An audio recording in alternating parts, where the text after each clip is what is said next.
Salam saudara yang diberkati oleh Tuhan. Hari ini kita akan kembali merenungkan firman Tuhan. Dan sebelum kita mendengarkannya, marilah kita berdoa. Bapa di dalam surga, terima kasih buat segala anugerah-Mu yang masih kami rasakan pada hari ini. Dan Bapa di surga, di saat kami mau melakukan segala aktivitas kami, Tuhan memberkati kami dengan kebenaran firman-Mu. Kiranya Bapa di surga, Roh Kudus-Mu menerangi hati dan pikiran kami. Dan Bapa, kami sudah siap untuk mendengarkannya. Dalam nama Yesus, Tuhan kami yang hidup. Amin. Firman Tuhan yang akan kita dengarkan pada hari ini diambil dari 1 Petrus 5 ayat 1-2, dan demikianlah firman Tuhan. Aku menasihatkan para penatua di antara kamu. Aku sebagai teman penatua dan saksi penderitaan Kristus, yang juga akan mendapat bagian dalam kemuliaan yang akan dinyatakan kelak. Gembalakanlah kawanan domba Allah yang ada padamu, jangan dengan paksa, tetapi dengan sukarela, sesuai dengan kehendak Allah, dan jangan karena mau mencari keuntungan, tetapi dengan pengabdian diri. Demikian firman Tuhan. Saudara terkasih dalam nama Yesus Kristus, di dalam firman yang telah kita dengar, Petrus mengingatkan kita tentang apa yang menjadi keinginan Tuhan di dalam kehidupan kita, yaitu turut ambil bagian di dalam menggembalakan domba-domba Allah. Saudara terkasih, di dalam mengembalakan domba-domba Allah bukan hanya tugas seorang pendeta, penatua gereja, diaken, dan lain sebagainya. Tetapi saudara-saudara, mengembalakan domba-domba Allah itu tugas kita bersama sebagai orang percaya untuk menjadi saksi bagi Kristus Yesus. Lalu saudara-saudara, siapakah yang harus kita gembalakan? Ketika kita menjadi seorang kepala keluarga, maka yang kita gembalakan adalah anak-anak kita. Ketika kita menjadi seorang bos di dalam suatu perusahaan, yang kita gembalakan adalah karyawan-karyawan kita.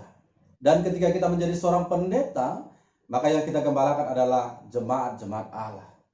Saudara-saudara, dan demikian juga yang termasuk domba-domba Allah di dalam kehidupan kita adalah orang-orang yang menginginkan uluran tangan kita dengan penuh kasih. Tetapi saudara terkasih, di dalam menggembalakan domba-domba Allah, ada beberapa hal yang menjadi perhatian kita menurut firman Tuhan yang telah kita dengar. Yaitu yang pertama, jangan karena terpaksa, tetapi layanilah dengan sukarela sesuai dengan kehendak Allah. Kemudian yang kedua, saudara terkasih, dikatakan jangan karena mencari keuntungan. Nah, ini juga sangat perlu bagi kita di dalam melayani. Kalau kita melayani karena keuntungan, maka ketika keuntungan itu tidak bisa kita dapatkan dari apa yang kita kerjakan, akan membuat kita menjadi kecewa. Oleh karena itu, layanilah Tuhan dengan pengabdian diri.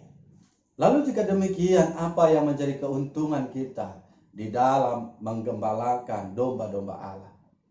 Yang menjadi keuntungan kita adalah kita memiliki kesempatan itu dari Tuhan.